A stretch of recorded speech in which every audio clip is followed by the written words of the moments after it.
Roxanna, I'm sure you've been asked this question many times before, but your father's influence on you, I mean, how big was it growing up in a musical family like that?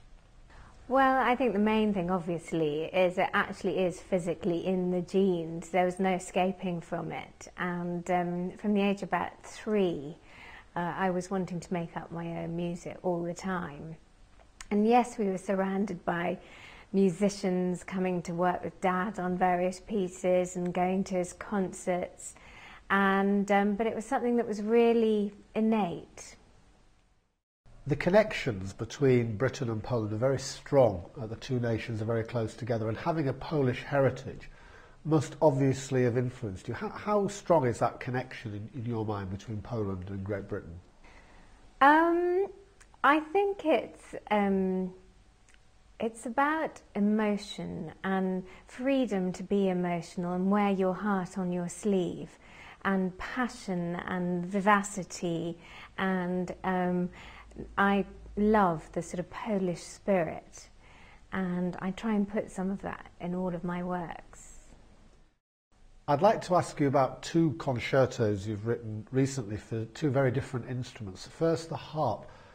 What is it about the harp as an instrument which makes it so special, so celestial? I actually am an ex-harpist. It was my second study at music college, and unfortunately I had to stop playing because I got tendon problems in my right hand. My hands are actually too small. And I've always loved the instrument, so I always try and put it in whatever I'm allowed to incorporate it into. And I was actually approached by the Oxford Music Society to write a harp concerto. But I wanted to show the different sides of the harp, because people, as you just said, always think of it as a very sort of tinkly, happy, angelic sound, and it can be, but it also has this very dark side and great power and amazing effects and a range of emotions, and I wanted to show all those colours. And the violin concerto, obviously the violin is a very different type of instrument. It's incredibly versatile, and it's got this huge range, and it's got loads of different effects. And this concerto is particularly important to me because I was writing it just after 9/11. And when 9/11 happened, I was pregnant with my first child. And I think, like everybody, I was wondering what kind of world I was bringing my child into. And so I decided, somebody said to me at about around the same time that Christians, Jews and Muslims, it's crazy because we all believe in the same one God. And that stuck with me for a long time. I was thinking about it, and I looked into the music and the chant of those 3 faiths. And they all come very much from the same place originally, thousands of years ago, and they've all diverted, but there are connections. But the violin can play all 3 of those styles and bring them all together. So that's why that was a perfect subject matter for the violin concerto.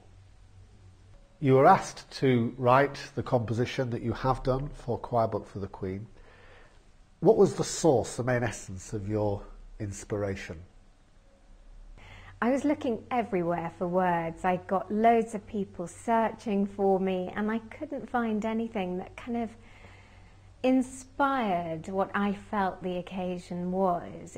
There's just nothing that worked for me, that had the empathy with the occasion. So I'd seen a beautiful poem by Roger McGough on the wall of our church, and very spiritual, but it was about the things that surround us in our daily lives. And so I decided to approach Roger and ask him if he'd write something especially.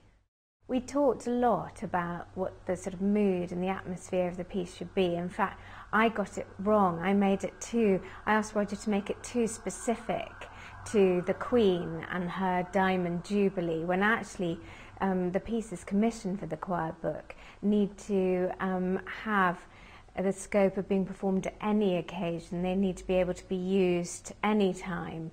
So poor Roger, I got him to write these words, and I sent them to the committee, and they came back and said, no, too specific, so he had to rewrite them.